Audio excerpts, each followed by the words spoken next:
Silver यानी चांदी के भाव ऑल टाइम हाई से 10,000 रुपए से ज्यादा नीचे आ गए हैं। मई में मल्टी कमोडिटी एक्सचेंज यानी MCX पर चांदी का वायदा 95,000 रुपए प्रति किलोग्राम के स्तर पर पहुंचा था। तब सराफा बाजार में चांदी के हाजिर भाव ने 1 लाख रुपए का स्तर छुआ था। अभी MCX पर चांदी 84,000 रुपए पर है। बजट में एक्साइज ड्यूटी कम होने के बाद चांदी के भाव में नरमी आई है। ऐसे में चांदी में निवेश का बढ़िया मौका है। एक्सपर्ट्स के अनुसार रिटर्न के मामले में चांदी में निवेश सोने पर भारी पड़ सकता है। ऊंची कीमत होने की वजह से चांदी में एक मुश्त निवेश करना हर किसी के लिए संभव नहीं है। ऐसे में सिल्वर ETF निवेश के लिए बेहतर विकल्प साबित हो सकते हैं। सिल्वर ETF क्या है, ये कैसे काम करता है, रिटर्न का क्या है ट्रैक रिकॉर्ड, आइए इन सब के बारे में समझते हैं।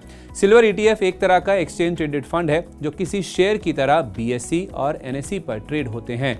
ETF के जरिए जुटाई गई रकम चांदी और चांदी से जुड़े प्रोडक्ट में निवेश की जाती है। सिल्वर ETF म्यूचुअल फंड कंपनियों की ओर से जारी किए जाते हैं। इनमें फंड मैनेजर्स चांदी खरीदते हैं और सिक्योर वॉल्ट में जमा करते हैं। चांदी की कीमत बढ़ने पर निवेशकों को इसका फायदा मिलता है। चांदी का इस्तेमाल ज्वेलरी के अलावा electric vehicle, electronics, solar, medicine, telecom जैसी कई सेक्टर्स में होता है।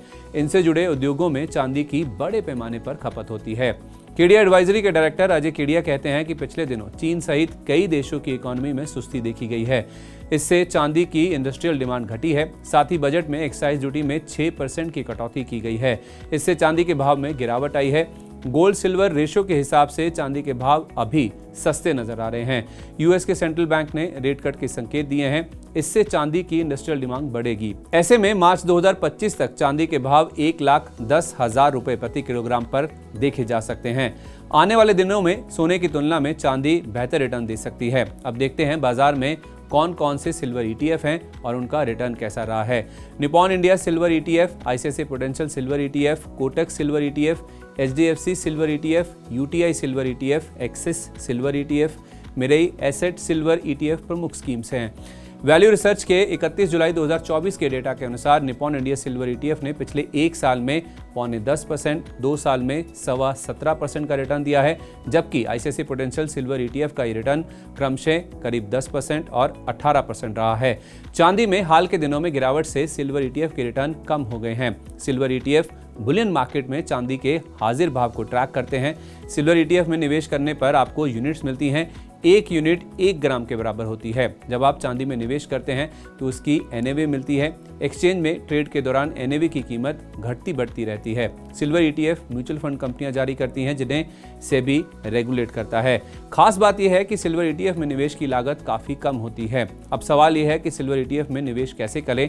सिल्वर ETF में निवेश के लिए आपका डीमैट खाता होना जरूरी है। म्यूचुअल फंड कंपनियां समय समय पर सिल्वर ETF के न्यू फंड ऑफर यानी NFO लेकर आती हैं। इनमें आप निवेश कर सकते हैं। NFO बंद होने के बाद ETF को स्टॉक एक्सचेंज पर लिस्ट किया जाता है। इसके बाद आप स्टॉक एक्सचेंज से सिल्वर ETF खरीद सकते हैं। 31 जुलाई 2024 को निपॉन इंडिया सिल्वर ETF की 1 NAV की कीमत 81 रुपये 15 पैसे थी। आप चाहें तो केवल 1 यूनिट भी खरीद सकते हैं। पैसे का इंतजाम होने पर यूनिट खरीदते रहें। आपके डीमैट खाते में यूनिट जुड़ती रहेंगी। इससे आपके निवेश की एवरेजिंग भी हो जाएगी। सिल्वर ETF में निवेश के कई फायदे हैं। जब आप चांदी को फिजिकल फॉर्मेट में खरीदते हैं तो उसमें मिलावट की आशंका रहती है। साथ ही उसकी सुरक्षा को लेकर भी चिंता रहती है। ETF के जरिए खरीदी गई चांदी 99.99% शुद्ध होती है। इससे शुद्धता और चोरी की कोई चिंता नहीं है। ऐसे में सिल्वर ETF में निवेश बेहतर विकल्प साबित हो सकता है।